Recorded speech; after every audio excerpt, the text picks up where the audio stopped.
Ryujum was no ordinary warrior. This mad lad literally slaughtered 300 assassins all by himself, while cornered at the edge of a freaking cliff. For 4 damn days straight, the guy went full beast mode, stacking up bodies left and right like it was some twisted video game. Anyone who dared to get close to the lady he was protecting, boom, straight to the afterlife. He wasn't guarding her, nah. He was basically her one-man army. Eventually, after mowing down wave after wave of poor fools, Ryujum finally faced the last boss. Sadly, this was where his rampage hit the brakes. He lost, but instead of dying like some chump, he grabbed that bastard and leapt right off the cliff, dragging his enemy along with him. The two even had a final badass exchange of words before plunging into the freezing waters below. Damn, talk about going out with style. Fast forward 900 freaking years. Yep, the world has gone full sci-fi mode with insane tech advancements. Welcome to the 21st century. Now, on some random bridge over a river, there's this schoolgirl casually standing on the edge, wobbling dangerously like she's about to swan dive off it. People behind her? They're already whispering about her, trying to off herself. But plot twist, she isn't suicidal at all.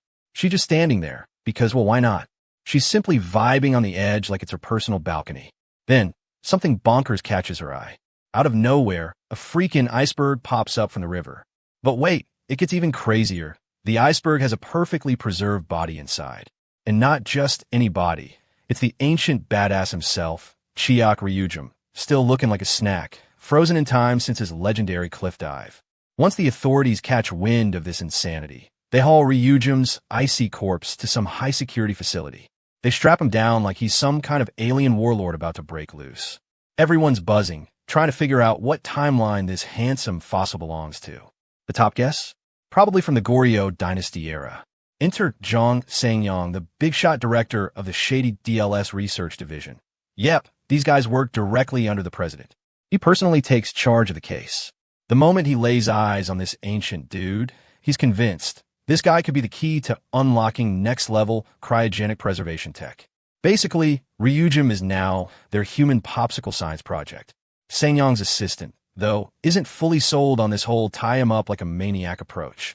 He's got this uneasy feeling that when this ancient warrior wakes up, he's not going to be thrilled about being chained up like some circus freak. But Sangyong? Oh, this guy's not taking any chances. He firmly believes that Ryujum isn't even in the same league as modern humans. Hell, he's probably not even the same species. Every analysis they've done so far, it's shattered every expectation. Still, the assistant isn't trying to be cocky. He just thinks maybe, just maybe, they shouldn't treat this gift from the ancestors like a damn threat right out of the gate. But Sangyong's having none of that naive crap. He isn't letting this ancient beast loose unless they're absolutely 100% sure he's not some walking apocalypse ready to wreck the joint. Of course, the assistant quietly thinks his boss is being paranoid as hell. But oh boy, this poor guy's about to learn real fast why you never ignore the wisdom of your elders. Because guess what?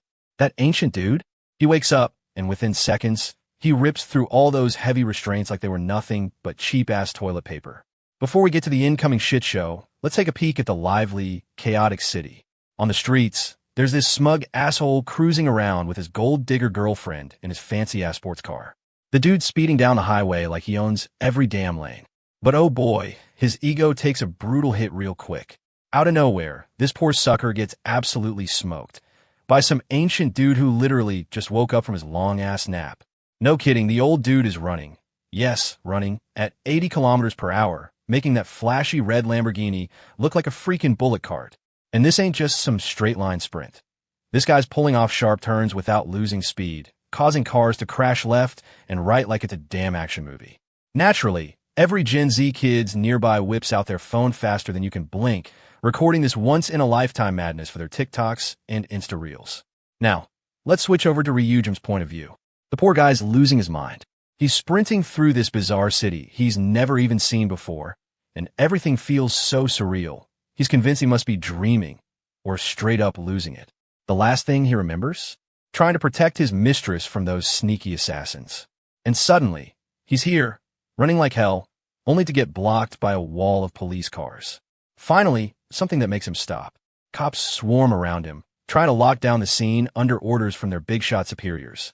Ryujum just stands there, lost in thought, looking like he's trying to piece together this damn fever dream. He clearly remembers falling into the waterfall with his sworn enemy, Okon. And now, an officer tries creeping up behind him, politely telling him not to resist, cause honestly, it'll only make things worse for him. But Ryujim's too deep in his own head to even hear that crap. In his mind, there's only one explanation. He's trapped in some twisted illusion, probably cooked up by that mind-bending bastard Yoon on high, Okon's loyal henchman. Fed up with this nonsense, Ryujim casually swats the officers away with his bare freaking hands, sending them flying like ragdolls. He's desperate to wake the hell up from this so-called nightmare. One cop panics and fires a taser at him, but Ryujim, he just grabs those electric needles with his bare damn fingers, like it's no big deal. After all, lightning ain't exactly a new concept to him. Though, as more tasers hit him, his body reacts instinctively to the shocks, muscles twitching from the jolt. The officers? They think they've finally taken down the crazy old man. Huh, they wish. Ryujim suddenly grabs the wires, yanks them so hard the taser guns fly right out of their hands, then swings those things right back at him like he's playing whack-a-mole, sending the poor cops scattering like bowling pins. The people watching? Absolutely losing their shit. Watching some barefoot dude wreck the cops without even moving from his spot? Yeah, that's gotta be the most bats-hit thing they've ever seen. At this point, Ryujim's basically treating these guys like they're nothing but trash bags getting in his way. He doesn't give a damn about them. He's focused on finding the damn key in this weird-ass world that'll help him shatter the illusion he thinks he's stuck in. More and more cops keep showing up, but Ryujim's had enough.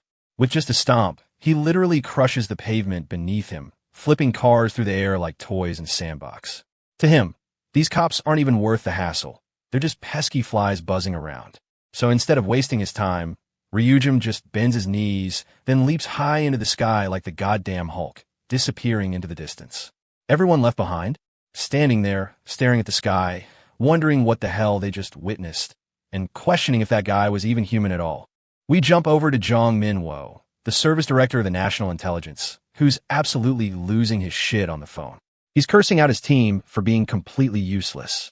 At this point, the poor guy's convinced that even the damn special forces won't be able to do squat in this mess. Forget about the police, they're basically decorations in this case.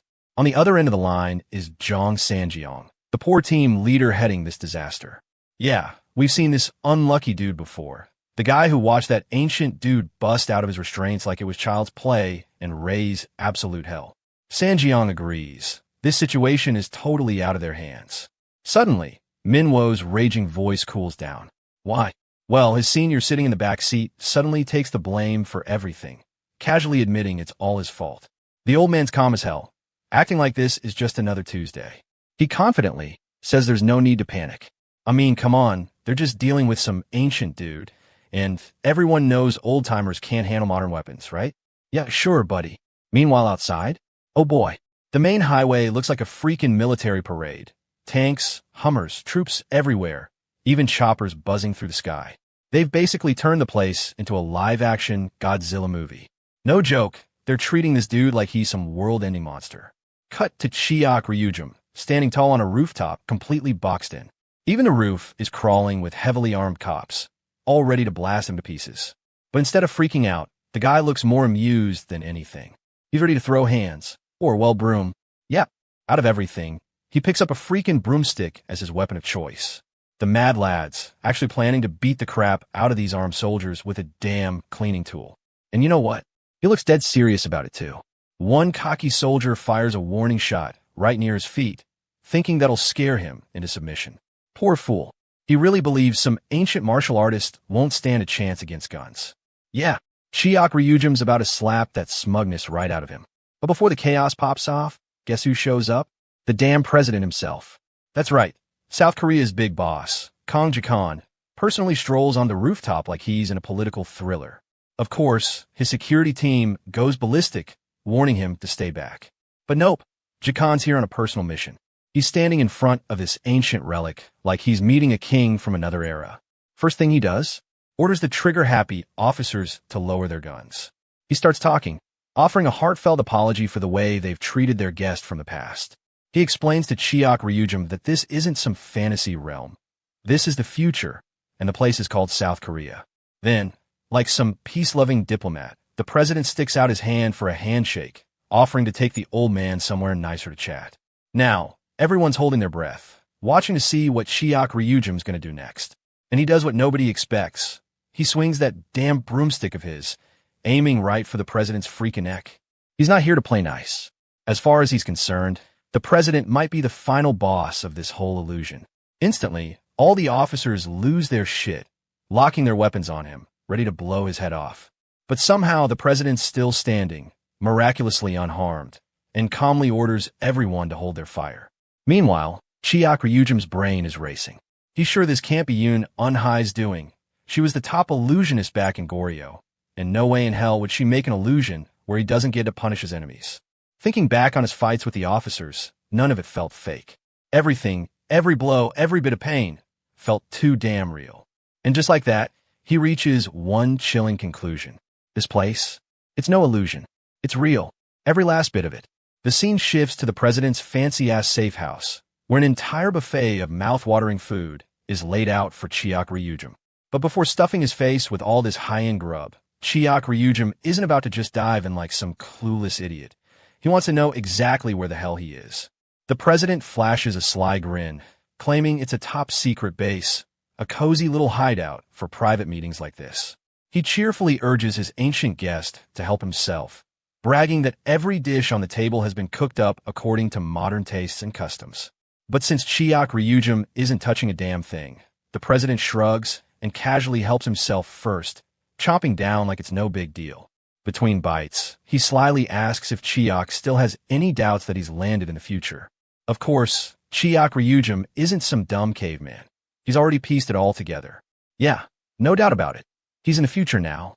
Hearing that, the president beams like some smug prick and explains that it shouldn't be hard to grasp why Chiak Ryujim can even move after being frozen stiff for so damn long. Thanks to advanced modern medical tech, something totally unheard of in Chiak Ryujim's era, he's been revived. Chiak Ryujim's mind briefly drifts back to the moment before his death. He remembers the poison crawling through his body and that final blow from his lifelong enemy. And now, seeing that he's the only one still breathing here, it's obvious all his old enemies are long gone. But the president keeps rambling on. He's not sure whether this ancient badass guy will go along with the deal, but he's feeling generous enough to offer some support, just to help Chiak Ryujim adjust to this era. Of course, there's a catch. The president wants something in return. Nothing too extreme, or so he claims, just a small favor.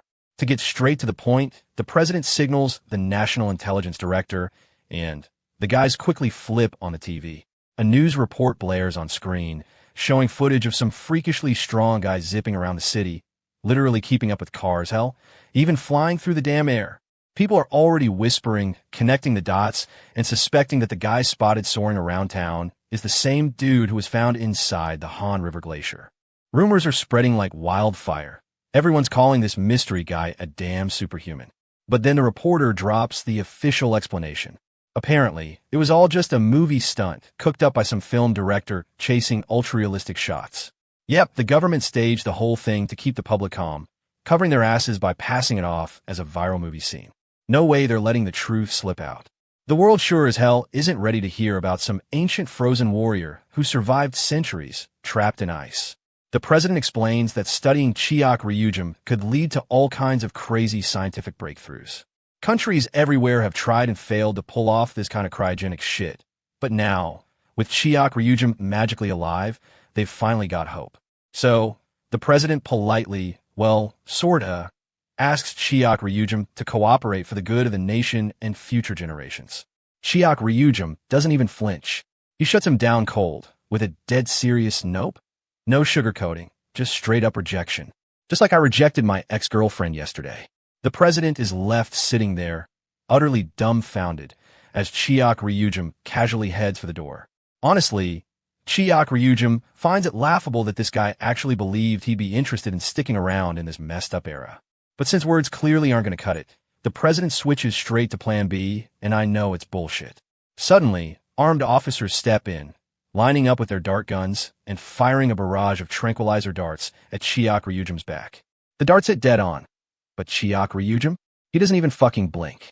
Sure, the guy's resisted tasers before, but the director is damn confident this time. These tranquilizers could drop a damn elephant. There's no way Chiak Ryujum's walking away from this one. Right? Wrong. Chiak Ryujum doesn't even let the darts pierce his skin. His body is wrapped in this thick, badass aura that blocks every single needle from breaking through. And in the blink of an eye, his energy surges into his hands, and he sends all the officers flying like they're nothing but ragdoll-ass action figures. This little show of dominance? Yeah, it's Chiak Ryujum's not-so-subtle way of telling the president, don't fuck with me again. But even after that, the president still refuses to back down. He's stubborn as hell.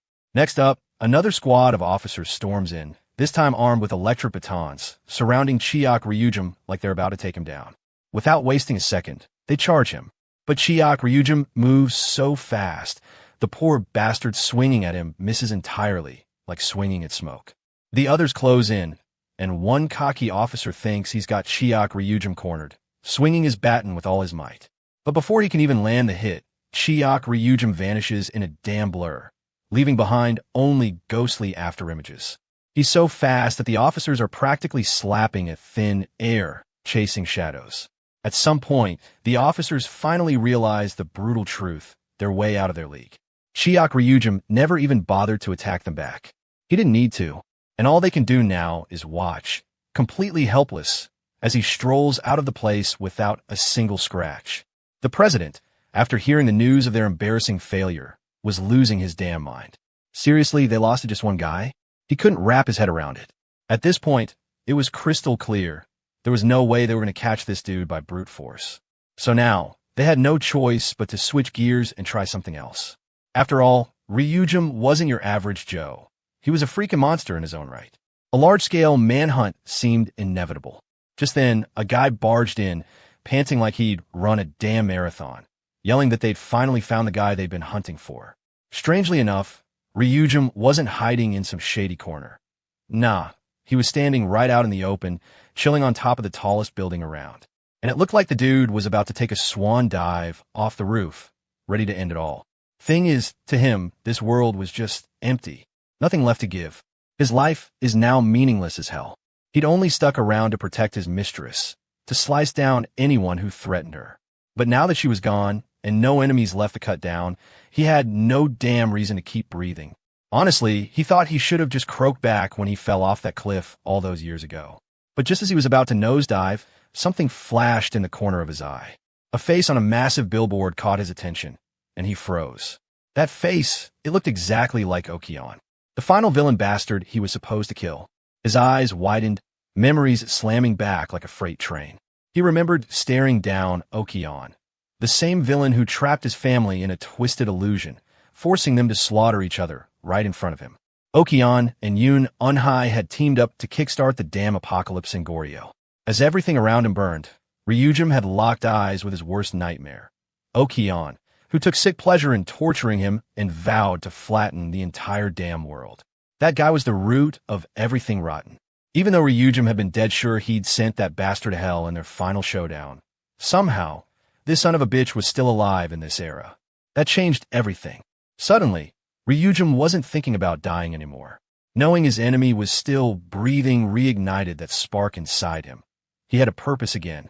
Without hesitation, he pointed his hands down toward the ground and slammed so much force into his fall that he broke through the air like a missile and landed with both feet planted firmly on the pavement. Yeah, there was a lot of crazy shit going on here, and he was damn sure he'd figured it all out. Meanwhile, back at HQ, President Okon was straight up losing his marbles after hearing the report that Ryujum had jumped off the tallest building in the city. But what really freaked him out? There was no body, no splatter, nothing. That news alone had him sweating bullets.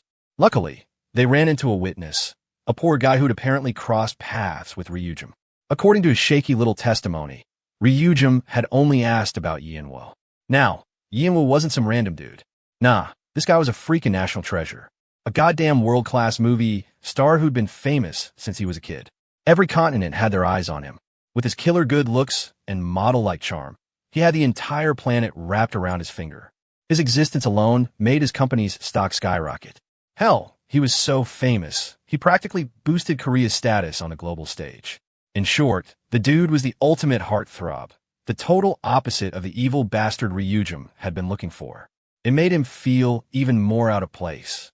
Okon's identity didn't match at all with the man standing on every billboard. But Ryujin wasn't buying it that easy. He narrowed his eyes, thinking it over. He saw two options here. 1. The model just looked like Okon. Or 2. The guy really was Okon, playing the entire damn world like a fiddle. And deep down, Ryujin was desperately hoping it was the second one. Yeah, he wanted this guy to be his enemy in disguise. Driven by that fiery gut feeling, Ryujin asked the kid to take him straight to Yian Wu, which, honestly, sounded batshit crazy. Who the hell just asked a random kid to introduce them to a global superstar? Even the poor kid was sitting there thinking, did I just run into a lunatic? But to his horror, Ryujin wasn't exactly in the mood for jokes. The dude unleashed such an intense pressure that every glass screen nearby shattered to bits. He wasn't messing around. He wanted answers. The terrified kid thought he was about to get turned into pavement stains if he didn't say something. So, sweating bullets, he finally spilled the beans. He'd heard the celebrity had gone overseas a few years ago. And just like that, Ryujin realized his target had already skipped town and crossed over to another country. All right, buckle up. We're heading straight to the land of freedom. Good ol' America. Here we find our model, enjoying his fancy lunch, when out of nowhere, this buffed-up Kanye West lookalike swings in and smacks him right across the damn face, mumbling some English gibberish. The American dude immediately barks at him to get the hell out. But surprise, turns out it's just a movie shoot. Yep, the whole thing's staged. Everyone's chill about it. Except the director, who's clearly getting fed up because Yian Wu just can't seem to get into character lately. He's been slacking off on adapting to his scenes. Trying to patch things up, our confident and now swollen-faced model casually tells the American guy to punch him on the other cheek too, like, might as well even it out, right? They're about to reshoot when, oh shit, the chandelier suddenly snaps loose and starts crashing down. One wrong move, and Buff Kanye won't be releasing any more albums. But the last second, Yian Wu jumps in like a damn superhero and saves him. The crew freaks out, rushing over to check if everyone's alright. They definitely didn't see that disaster coming. Thankfully, both of them survived, though Yian Wu wasn't as lucky. He busted up his arm pretty bad. Cut to the hospital, where everyone's shocked to hear that Yian Wu willingly wrecked himself just to save the other guy. His heroic stunt earned him a mountain of gifts from fans and well-wishers. But instead of hoarding it all, Yian Wu decides to share the goodies with the hard-working hospital staff. He also apologizes for messing up the filming schedule thanks to his busted arm. But honestly, everyone's just relieved he's still in one piece. But soon, Yian Wu realizes filming isn't the biggest concern anymore, not after hearing some wild news. Meanwhile, back at the Blue House, President Okon is saying his goodbyes, only to suddenly find our boy casually waiting for him. Yep, this dude slipped past high-level security like it was child's play. Okon still hasn't forgotten the scare from last night. Just 9 hours ago, this guy popped up in his office like goddamn Batman. Now, he's here to accept the cooperation offer he rejected earlier, but this time he's got a little bonus condition. He slides over a photo of Yian Wu and asks the president to help him find someone trustworthy who can get him face-to-face with Yian Wu. Okon, probably thinking, fuck it, why not, agrees. He's willing to do anything in exchange for full cooperation. Ryujin, meanwhile, reflects on how things were different back in his day, where people didn't do these trust-building handshakes, but whatever, he shakes hands anyway. Fast forward to the present, and Okon's already arranged a meeting, but warns Ryujin it won't be easy since Yian Wu's pretty far from them. Still, they manage to show up at Yian Wu's place, catching the model completely off guard. Yian Wu is polite as ever, introducing himself, while Ryujin stays on high alert, trying to figure out whether this guy really is Okon. Okon mentions Yian Wu's recent injury, and suddenly Ryujin eases up and offers a handshake. Yian Wu, still processing how the actual president just walked in with this intimidating dude, nervously shakes his hand. But here's the kicker. Ryujin is straight up crushing Yian Wu's hand like a damn vice. But to his shock, he senses nothing. No chi, no power, nothing but a regular human. Disappointed, Ryujin backs off, apologizing for the intrusion. Okon politely excuses himself, saying he needs the bathroom, but in truth he's already stationed his men nearby, just in case shit hits the fan. The room clears out, leaving just Ryujin and Yian Wu alone at the table. Ryujin sips his tea, looking dead inside, realizing this guy only shares a face with Okon and nothing more. It feels like he's utterly alone again, until suddenly Yian Wu leans in and softly whispers Ryujin's name, shocking him to his core. Yian Wu reveals he knows exactly who Ryujin is, leaving him stunned. Turns out, the bodyguard he thought was long dead is very much alive. Ryujin's fury explodes as he flares up with killing intent, demanding to know if this whole thing was just some sick joke. But beneath Yian Wu's fake name lies the truth. It's always been Okon. The only explanation is that bastard must have gained some sneaky-ass ability to completely hide his power in plain sight. Ryujin's brain's spinning, wondering how the hell Okon came back to the future before him. But Okon just calmly says that killing him here wouldn't accomplish jack shit, warning him to keep his murderous aura in check. He points out how Ryujin's still a fish out of water in this modern world, while he's already blended in like a pro. Ryujin demands answers, asking how the hell he traveled to the future. But crafty-ass Okon refuses to spill anything, dodging the question like a seasoned bastard. Finally, Ryujin cuts to the chase, asking about the only person who truly matters to him, the girl he was tasked to protect. He wants to know if she made it to the future too. But Okon? He decides to be an absolute dick about it, like he's always, giving Ryujin some half-assed, riddle-like answer just to mess with his head. Ryujin's patience hits rock bottom. He slams his hand on the table so hard, it sends Okon and his damn chair flying across the room, crashing through furniture like a wrecking ball. Clearly, Okon's not in the mood to cooperate, so Ryujin figures, screw this, I'll find my answers myself. He glares at Okon, now crawling out of the debris, wondering if this insane mess is really the same reality they once shared. But Okon? He's smirking like he just leveled up. That last attack gave him all the confidence in the world.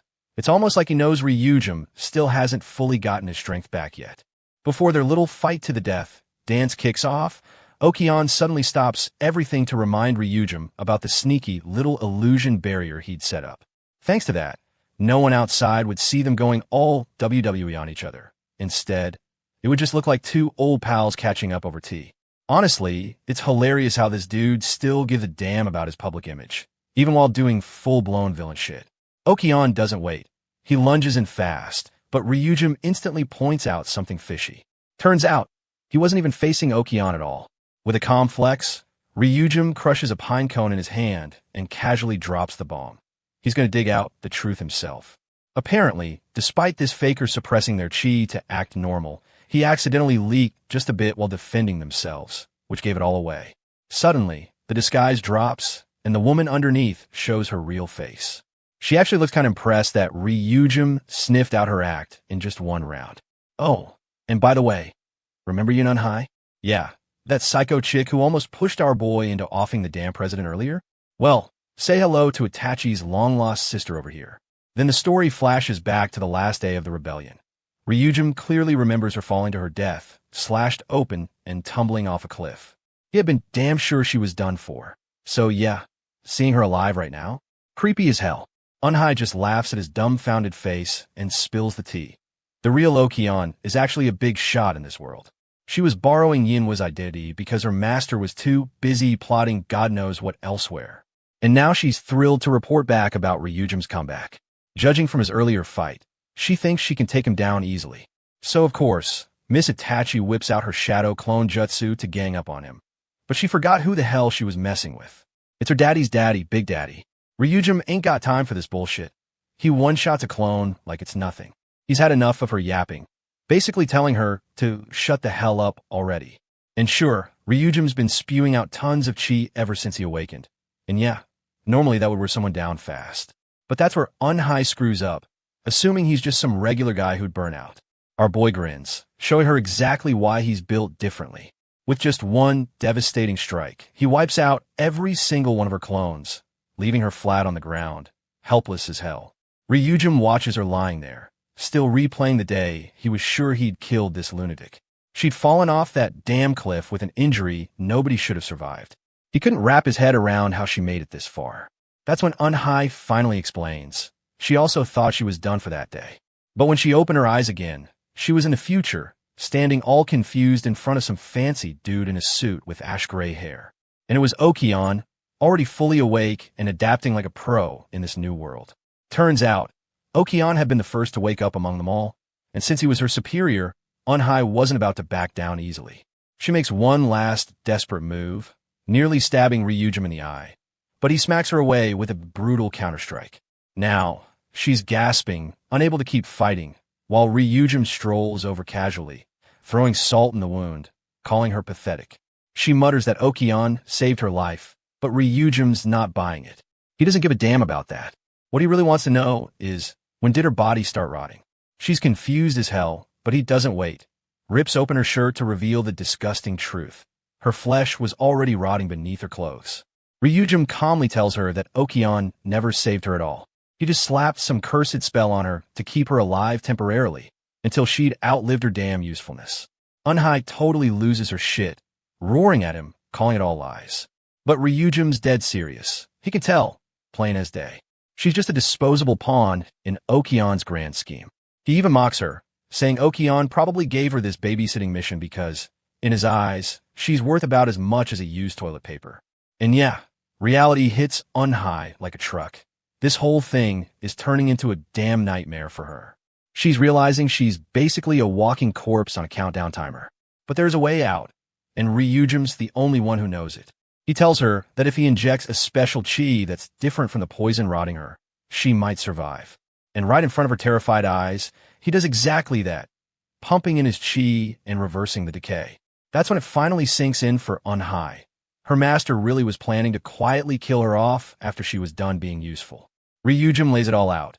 Either she sticks with Okon and rots, or she sides with him and lives. Simple as that. Realizing she's got no damn choice left, Unhai finally admits that she wants to live and asks Ryujin for orders. And honestly, I really thought she was going to get herself killed here, like that's how it usually goes in stories like this. But damn, this was a wild twist. Ryujin smirks and lays out her new mission. She's going to act as a double agent from here on out.